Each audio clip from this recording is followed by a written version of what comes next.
I just wanted to say briefly, thank you to everyone for coming.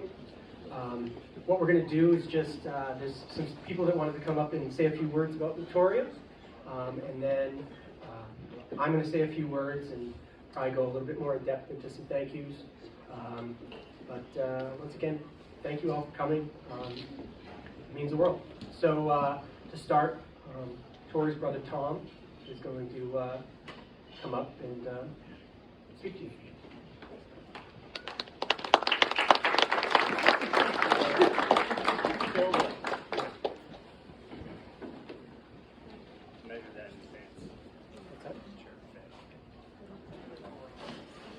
Thank you, Kevin.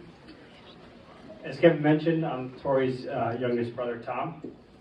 This is a celebration of Tori's life, but the words said today could never fully capture all the amazing things about my sister that are deserving of celebration. So like my sister herself, I will keep this short and sweet. There's an 8-year gap between Tori and me. When Tori was leaving for college, I was still in elementary school. Before I could even drive a car, Tori had her own house. But that distance in time was seldom a barrier to a solid emotional connection with my sister. That's not to say that Tori was pleased with everything that I did. Like when I pushed her in our grandparents' pool during her high school graduation party. At the time, I failed to grasp the concept that she was not swimming because it was a certain time of the month. Or when I myself was in high school and I told one of my friends, not naming names, but Adam Bernardino, to give his parents Tori's number to call to check in on him. In my head, the plan was that she could pretend to be my mom while my friends and I were out causing mischief, but I failed to give her warning of that plan before the check-in call came in. There were definitely times, some things that Tori and I didn't agree with me doing. In fact, some of my fondest memories are actually about disagreements that I had with my sister, including arguments about the most absurd things over family dinners. But what I loved about my sister is that even in disagreements, even if we didn't see eye to eye on something, I was never dismissed as the youngest or too young. She engaged with me as an equal. Despite many reasons to be treated otherwise, I was always just her brother. Such egalitarian treatment had its benefits.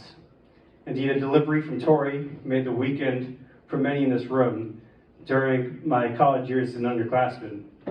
But it also meant throughout my life, I always had the most trusted sounding board and confidant. From long bike rides to Bristol as a teenager, to late night discussions in Portland as adults, I would always consult with Tori about what was going on in life. More recently, she was the first person in my family I introduced to my now wife, Julia. She was also the first person in my family that Julia and I talked to when we were expecting with our first child, and Tori was also pregnant with her daughter, Isla. Those are memories that I will cherish forever. While I'll no longer be able to consult with Tori as a sounding board, she left me with an indelible impression of kindness, fun, and optimism that will always remain with me. There is no doubt that more can and will be said about what an amazing person Tori was. But I've now hit some of the high notes, including some of my favorite things to share with my sister. Silly arguments, some booze, and a sprinkle of deep conversation.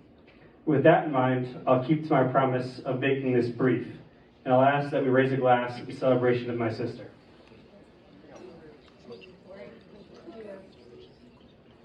And I'll throw it over to her friend Allison.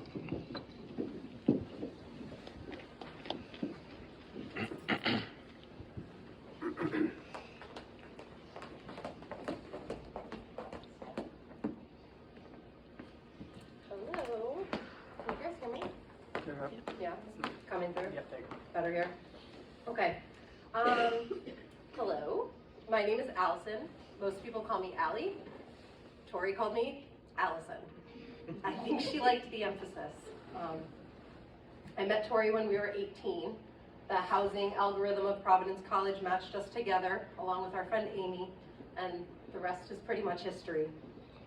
If you were at Tori and Kevin's wedding, you might remember me as the maid of honor, or you may not, because Tori excused me from the speech giving, so I didn't have to do this. She was happy to spare me the dread of public speaking, and I was really grateful for the pass. But there was always a part of me that kind of wish I'd spoken up, said something, to talk out about my friends. So please excuse my stammering and my stuttering, and we'll try to get through this. On May 5th of this year, 4 days after Tori started the clinical trial and 3 days before she passed, I woke up, put my earbuds in, and was getting ready to take my dog for a walk. I pulled up my latest podcast, and the day's episode was called Dealing with Death. I kid you not. That was the name of the podcast. And I thought to myself, absolutely not, no way. I just talked with her, or texted with her the afternoon before. And I didn't know then that those were going to be my last exchanges with her. But I did know that, barring the miracle that I was steadfastly hoping for, that these days were coming. And so I went ahead and hit play. It was actually okay. It was not gloomy, it was hopeful. And his big points were, you have to grieve, it's okay to grieve, don't try and cover it up, let it be, don't try and distract yourself from it. But what he brought it back to was the second point, that while you're grieving, figure out what it was about the person that you love. What traits about them you want to hold on to, and possibly even incorporate into yourself. At first I thought about it and I had a hard time. I've known Tori for 24 years, and I love her like family. And when you love your family, you don't love them for specific reasons necessarily, you just do. But the more I tried to think about it and put words to it, the more they came. I love Tori because she was fun. She loved people, and she pulled people into the fun. She was always up for an adventure or to try something new. She was welcoming, and she made people feel like they belonged. Tori recently told me that she'd been shy growing up. The woman I met at 18 was not shy. She met people everywhere, and suddenly they were friends. She worked at the mall. She made friends at the mall. We had people in our lives called Voice Stream Brian and Russian Victoria from Victoria's Secret. And I can still remember those names 20 years later. When she worked at the club, she made friends at the club. One of my favorite memories from junior year is that she challenged the bouncers at the club to a flip cup tournament. And if they won, I don't remember what they were supposed to do, but if we won, they had to clean our apartment. And I will tell you, we did not clean a dish or take out the trash for weeks in preparation for those boys coming. At one point, she met my high school friend, Elizabeth, and somehow she wound up traveling to Spain with Elizabeth and her friends from college. Anyone she met, she pulled into our friend group. Our friend Kate recently credited Tori for pulling her in, taking her under her wing, and welcoming her into the fun. She gave her a place to belong, she said. I had no idea that that had happened. To me, Kate was simply not around one day, and the next she was part of the family. Tori lost the love. Ooh, see, there I stammer. All right.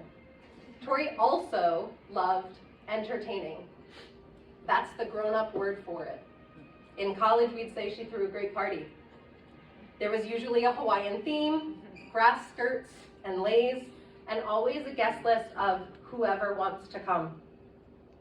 Getting ready for this talk, I looked through so many old photos, and my memories were confirmed. We had a ton of fun. Turns out the basement and even our kitchen, however, were significantly grimier than I remember. After college, her parties were more sophisticated, usually had some wine and cooking from her dad. Homemade sauce and meatballs or stuffed mushrooms were some of the usual fare, and it was really good. Speaking of her dad, I just wanted to take a sidetrack, and another thing I loved, Tori loved her family. Every Sunday night of freshman year, I don't know if you guys remember this, she'd head home. I thought it was Sunday, could have been Thursday. She'd come home to watch Survivor and have family dinner. Amy and I also really loved that when she came back, she brought all the leftovers with her. But seriously, her mom and dad are the best, and her dad came to our rescue more than once. I also loved watching her meet and fall in love with Kevin, and it was the best to see her love on those babies.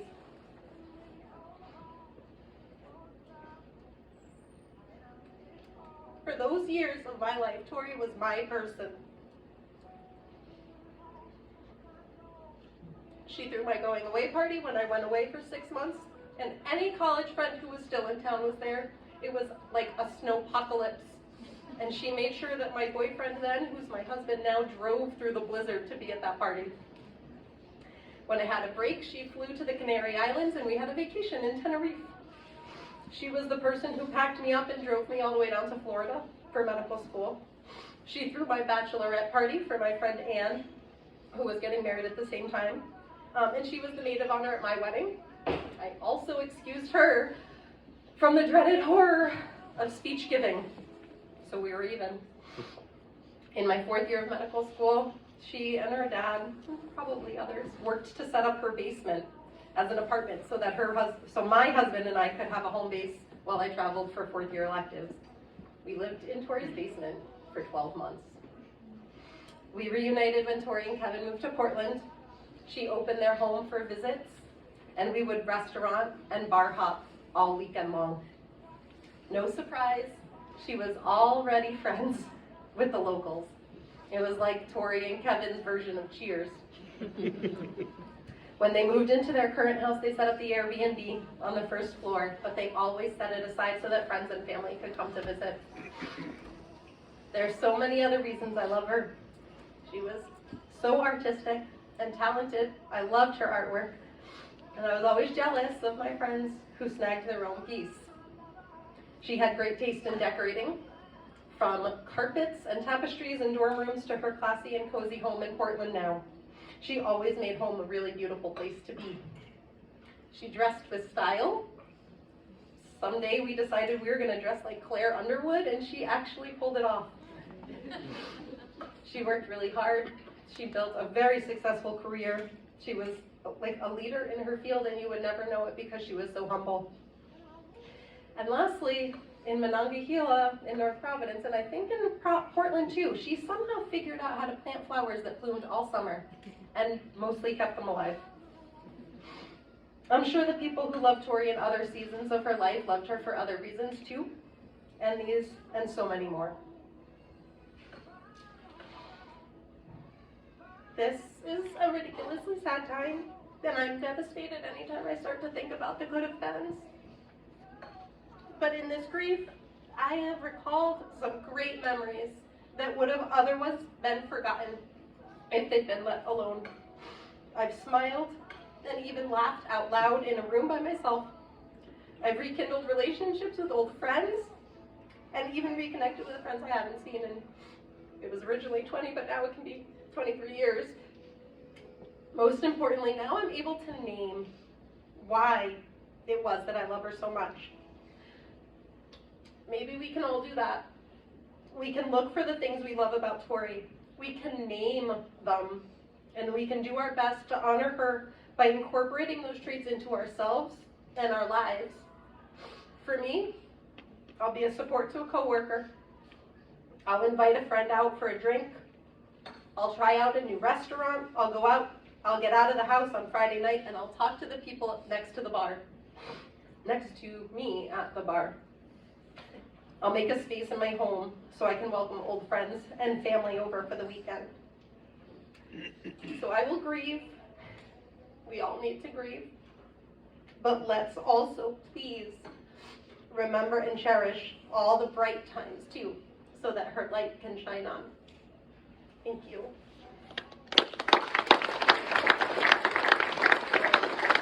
Sarah is coming.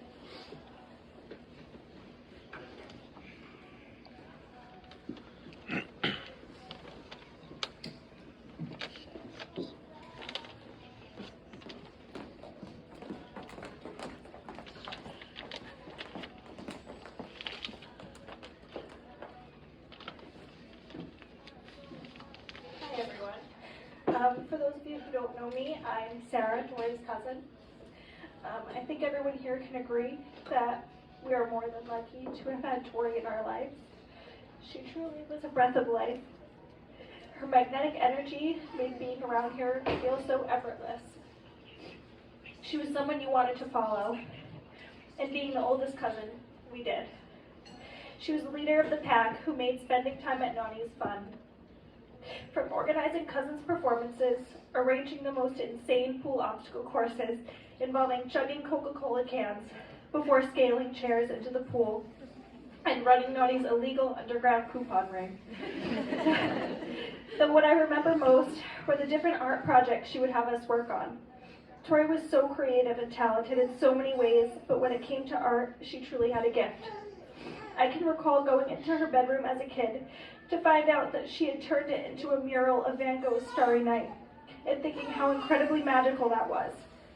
Though, as we grew older, of course, our relationship started to look a bit different.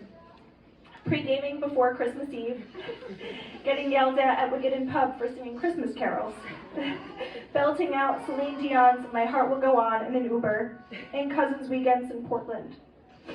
As we reflect on our different relationships with Tori, we share the common notion of the strength she exuded. Tori will forever be an inspiration to me, not only because of how she dealt with her diagnosis, but because of the person she was. Her compassion, charisma, and infectious smile will always be something I aspire to pay forward.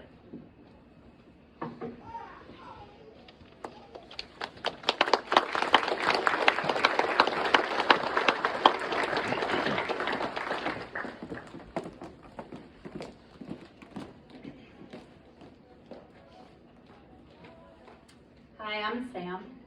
Like Ellie, I cannot stand talking in front of people, but I'm going to do my best and read this as quickly as possible. I met Tori in my late 20s. All of Kevin's friends were super excited about his new girlfriend. Our friend Megan met Tori, came back, and just went on and on about how pretty and funny and smart she was. And I thought, but she's dating Kevin. How smart is she? But she was, and she was so much more. She was cool, sophisticated, artistic, talented, ambitious, and just so much fun. I enjoyed getting to know her more and more over the years, and whenever we would come up to visit, she would always be so eager to tell us about what new things they were finding out in Portland. She was always so excited to talk about new restaurants, new bars, new food. Tori was like, hey, try these fiddleheads. If they're not cooked correctly, they could kill you, but they're delicious. And they were. She introduced me to gin and tonics, although sometimes she drank hers with gin and fresca, which is disgusting. You never left Portland the day after feeling like you didn't have too much fun. I had so much admiration of how she could wear her wedges, which seemed to be half of her height, in the cobblestone streets of Portland. I loved that she would always tell you about new shows to watch, new books to read, new paint colors she was excited about. Fixer Upper was a fixture on our TV for many months because of Tori. I think she told me about Shiplap before Joanna Gibbons. She was always game for a good time, and she was so much fun that when she said to me, Sam Celeste, I've got a job for you. I'm going to make you so much money. I said, let's do it. I'll work with you and we'll do mortgages. But it was in that experience that I really grew to admire her. She was so patient, she was so kind, she was so ambitious, that when someone said, I know my loan closes next week, but I just bought a new car and I have $20 in the bank account, is that a problem? She said, no, we'll just get you an extension. So when I told her that I was going to return to hospice and palliative care because it was less stressful, she said, I don't blame you. And see, look, I lost where I was reading. When Tori and Kevin decided to have children, which wasn't always an easy road for them, I was increasingly impressed with how they went from me to we. They became this group unit, this team that took adversity and made it work for them. I can remember going to dinner or drinks with them, and they'd have a phone or a baby monitor on the bar that was just like this grainy little creepy supernatural baby in a crib. But they just were that invested and involved and cared that much. When Tori was diagnosed with this extraordinarily difficult type of breast cancer, I watched her ambition and her hard work transfer from her work life to her personal life. She fought so hard, she toiled and gave every ounce of herself to her family, Kevin, and the kids. They took these obstacles, these hurdles, and they did what they know how to do. They did it together. I have never seen anyone fight harder to get every moment of time together with their children and with Kevin, who she loves so very much. Though speaking about Tori is so unbelievably hard, and I have no real words of wisdom that could make any of this ever better, I did come to the conclusion that it helped me not to focus on the years in Tori's life, but the life in her years, and that made me feel like what a life she had led. And I'm so very glad to have been a part of it.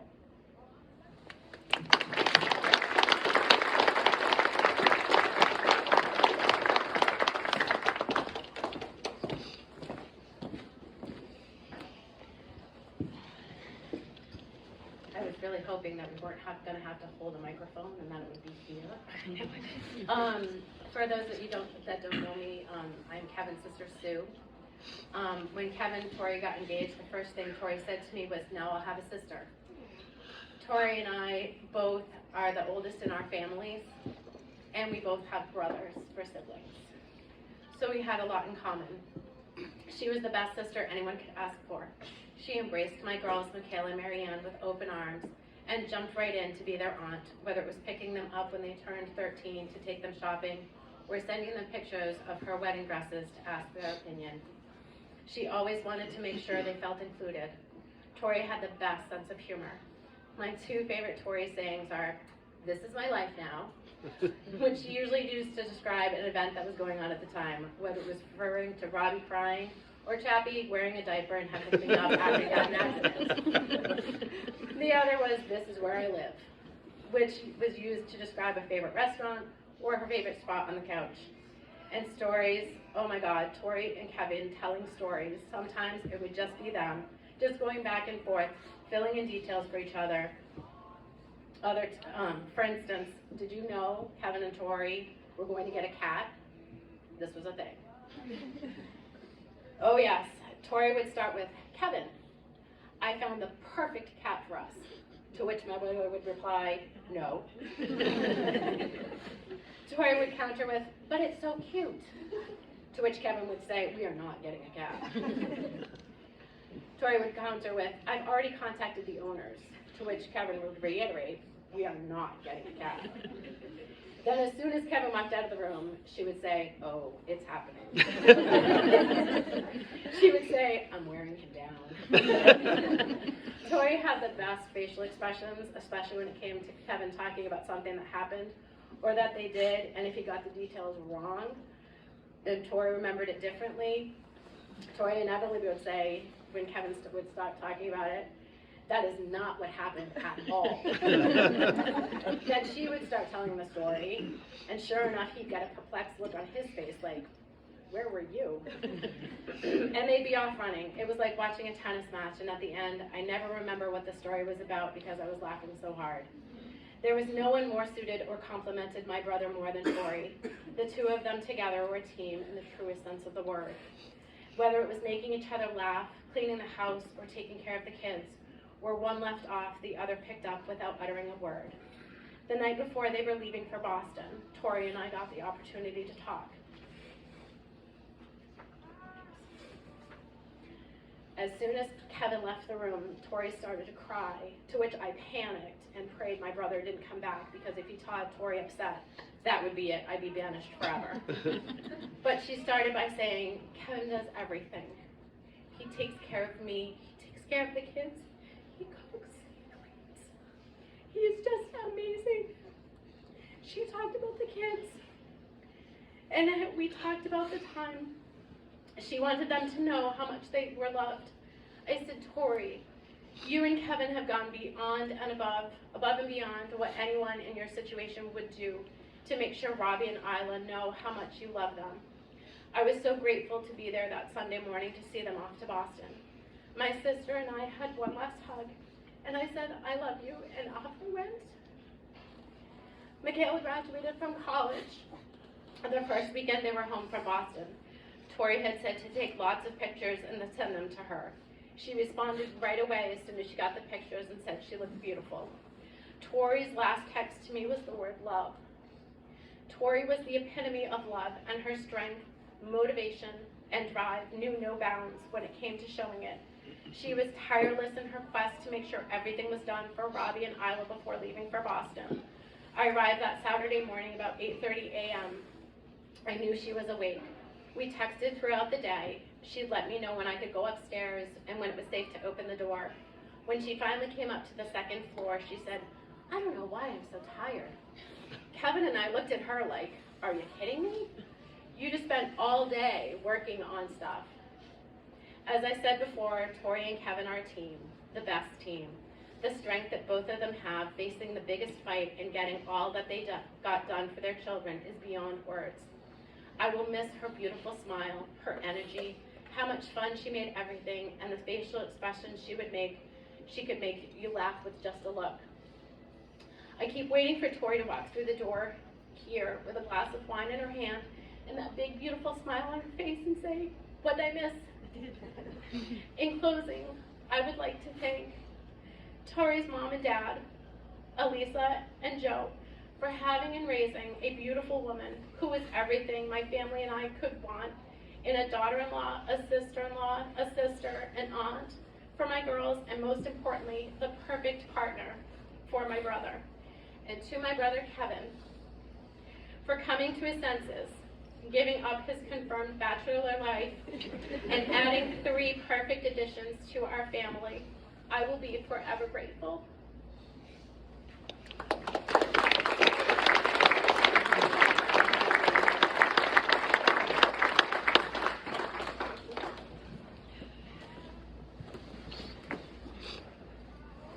Geez, thanks, Sue. I was going through strategies of how I was going to get through this, and now that's kind of shot. So we're just going to start off emotionally raw and go from there. I did want to thank again everybody for coming. I wanted to thank everybody who's reached out and texted, people who set up the GoFundMe and who donated to GoFundMe. It's overwhelming. Tori would be so appreciative. And also, I kind of want to apologize. This is long, kind of, I guess. I've been told it's a little bit long, but I loved her a lot, so you guys are going to have to deal.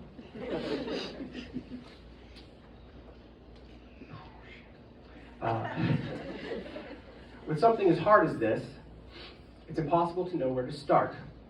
So it's best just to start at the beginning. Tori and I met in April of 2006. It was at a bar in Boston. It was billed as a networking event organized by people I went to college with. Little did the bar, or Tori, know that it was just the pretext to trick the venue into allowing an open bar to a bunch of knuckleheads from a state school 30 minutes to the south. I'm certain Tori was the only one that actually brought business cards. Tori and I didn't go to college together.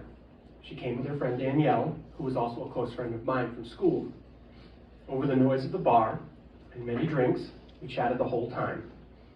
At the end of the night, I think even through the drunken haze, Danielle could see that there was something there. I have memories of being forcibly dragged and shoved by Danielle into a taxi to head back to her apartment with Tori and some other friends. Let me use this sandpaper for a second. Tori and I stayed up and talked the whole night. We made each other laugh. The next morning, we got breakfast, and I gave her my number, though she had a strange look on her face. You see, Tori didn't remember that she had already given me her number the night before, and couldn't fathom why I hadn't asked her for it. Danielle let me know this fact, and when I did call her, in an attempt to be funny, I left her a voicemail and referred to her as a booze bag. I felt pretty good about it, until I hung up the phone. And then realized if she didn't get my sense of humor, I had probably blown it. Actually, I was certain I had blown it. But she called, and we got together that weekend. And every weekend after, and quickly during the week too. But with her living in Rhode Island, and me in Boston, it became tricky. I loved living in Boston. I loved my short commute. It was clear to her that I was going to stay in the city. So I moved to Rhode Island, the house full of Providence, and then we were together every day. I also told her I wasn't sure about the institution of marriage, and I was positive about not wanting kids. After a brief courtship, we were married. Fun fact, we dated for like 8 years. But not before Tori had gotten a job opportunity in Maine. And as sad as I was to leave North Providence, we headed to Portland. Portland for us was an amazing adventure. And once up here, we were having the time of our lives. It was at this point we were both working from home a lot, sharing an office. Tori started referring to us as homeschooled adults.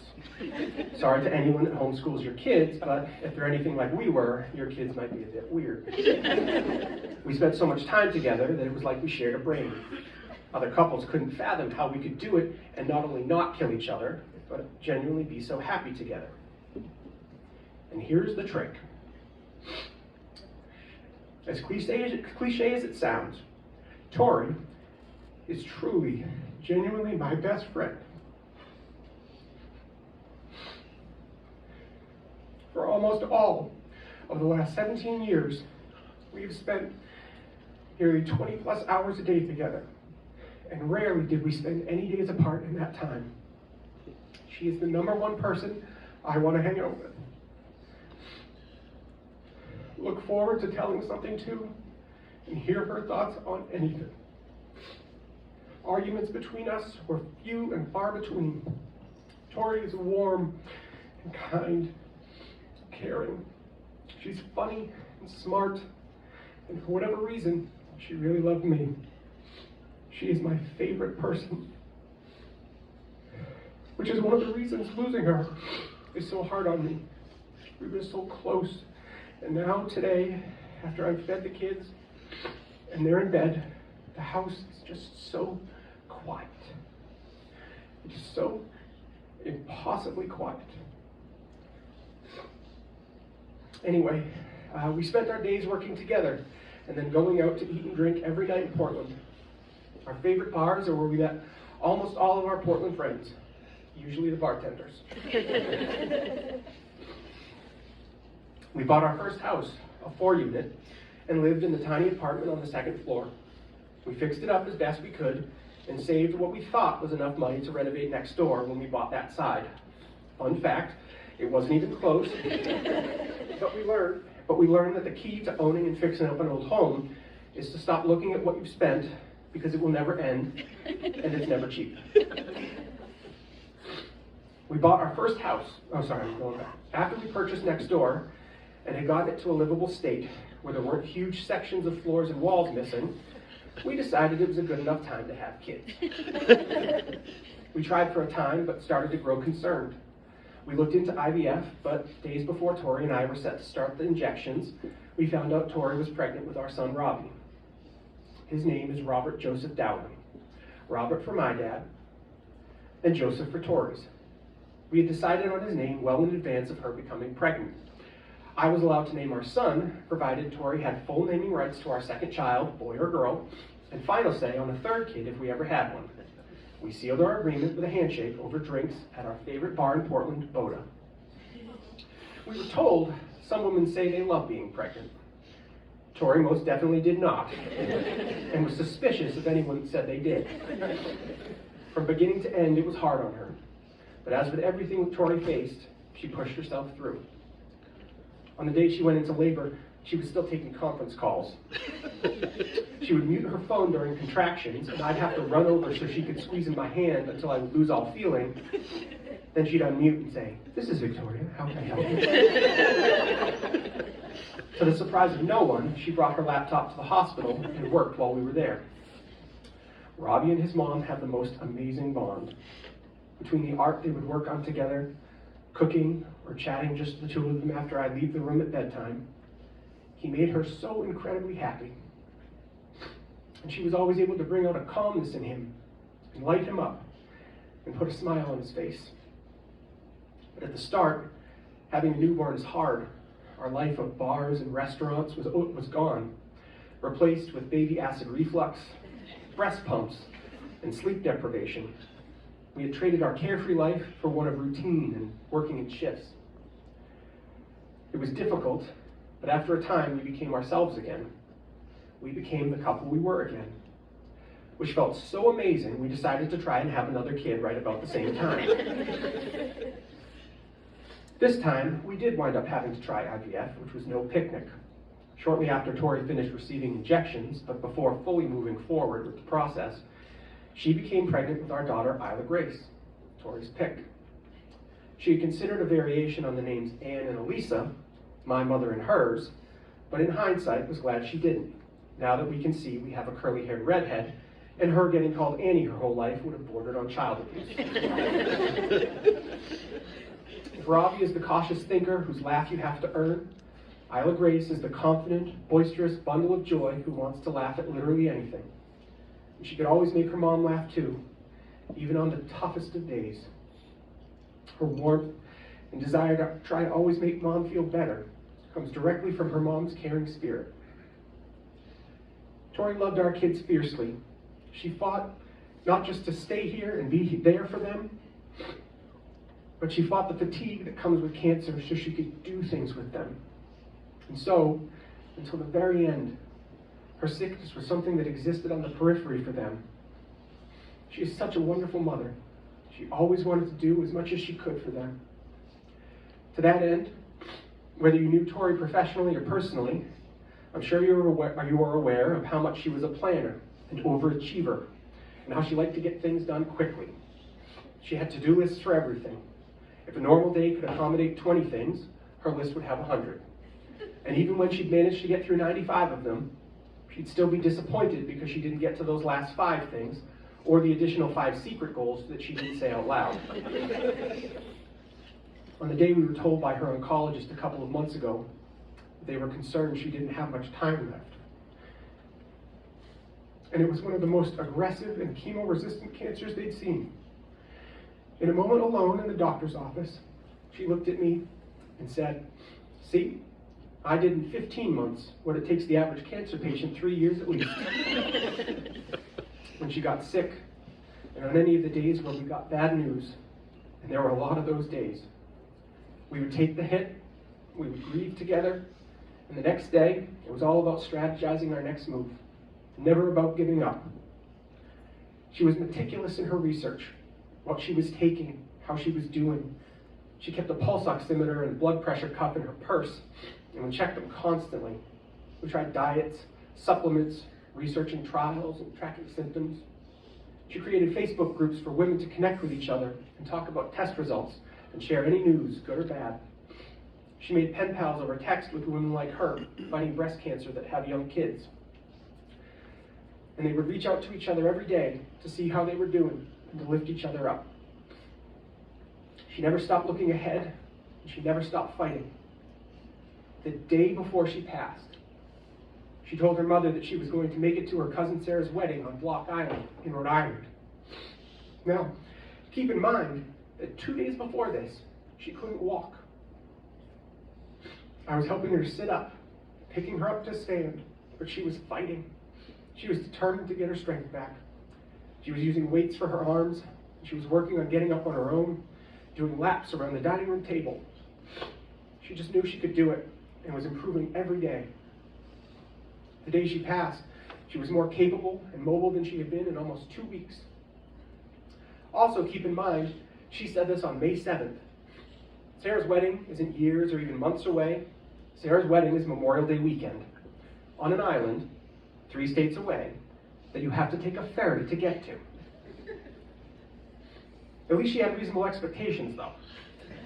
She conceded it wasn't practical that she would make it to the ceremony or even the reception, but she wanted to be at the house on the island to be with the family. There were big plans and small plans. She wanted to make it to see the finale of the show Ted Lasso.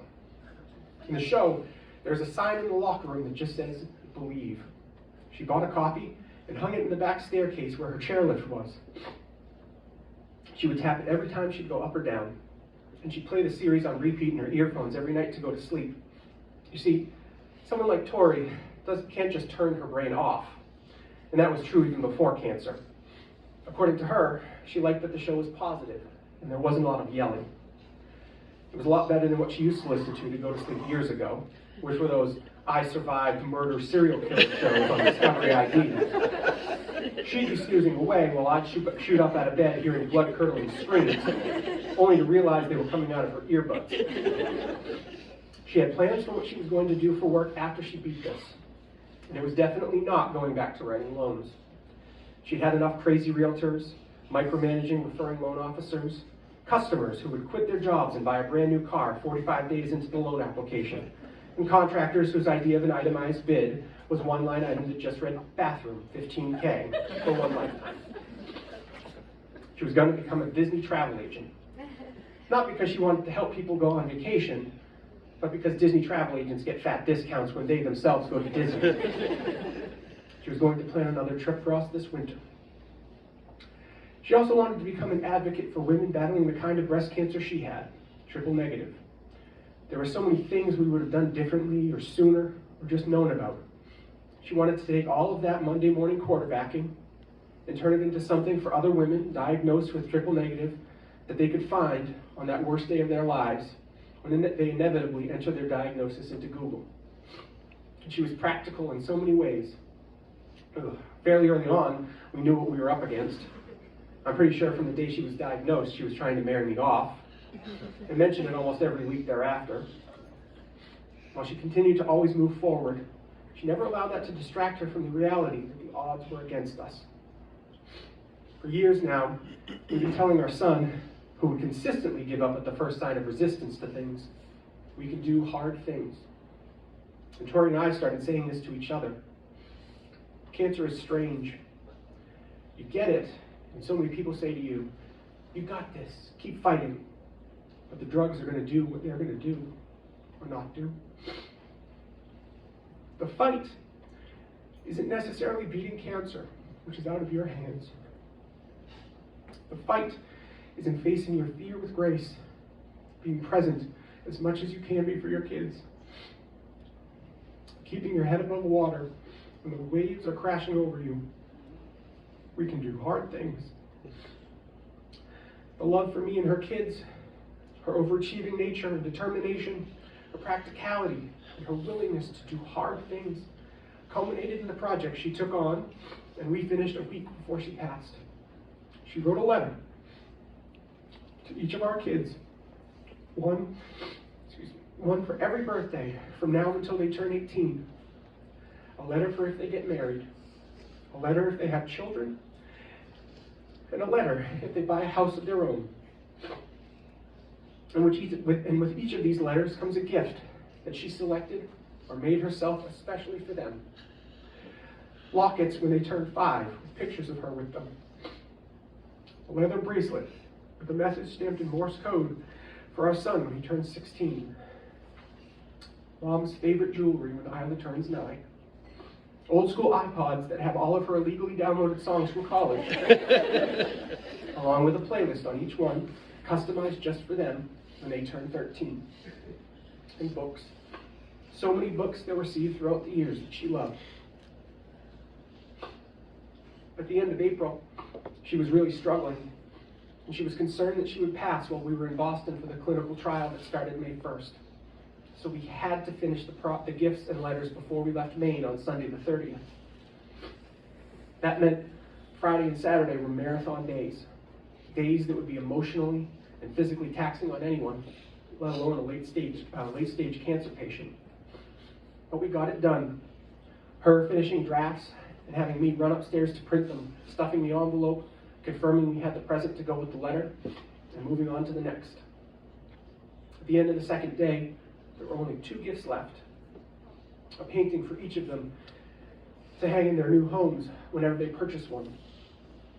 Every morning, during the time Tori was still well enough to get up on her own, my son would come into our room and take her to our deck to see the sunrise. And he'd make her take a picture of it, and they would talk about it. They'd spend time out there, just the 2 of them, before the TV went on, or his sister woke up, or the day began. Tori has always been a wonderful painter, and her plan was to paint 2 of the favorite sunrise pictures they'd taken. The day was getting late, and she had me running up and down all over the house, bringing her her paint, her brushes, and her easel. She wasn't able to stand, and she was using a walker wheelchair we had at the house. She was in so much pain. She was trying so hard, but I had to stop her. We both cried, and she was so disappointed that she didn't finish. Sorry. After all she had accomplished, her overachieving nature told her that she had failed, and that couldn't be farther from the truth. The next day, I was downstairs where we had been working, and I looked at the painting. I cried again, not because I was sad for her, but because I was so proud of her. I looked at it and didn't see something she failed at or something unfinished. I could only feel how much she fought and how strong she was. I never told her. She probably would have made me throw it away if she knew I was going to show it here or hang it on our wall at home. And in typical Tori fashion, the next day or maybe the day after, she just said, "I'll just have to finish them the week after we get back from the trial." She took the hit and just as quickly dusted herself off and looked forward. On the day she died, we were together in the hospital for almost 12 hours. She was unconscious very early on. I held her hand the whole time. And while I was sure I must have told her hundreds of times that day how much I loved her, and the kids loved her, and how we'd be okay, and how if she needed to rest, it was okay. I also made sure to tell her over and over how much I was proud of her. My wife is so amazing, and it bears repeating that she is my very best friend. I know and believe that one day things will be better, and that the only thing I will feel when I think of her is joy. It needs to be said that for now, the chasm of her not being with me only continues to grow. She meant the world to me, and it is hard to fathom doing this without her, but I will do my best, and I hope I make her proud. Going on without her will be the hardest thing our family will ever do, but we can do hard things. We can do hard things.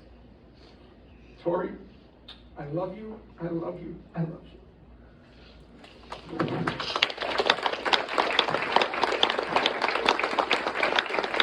Offer these tissues to heart.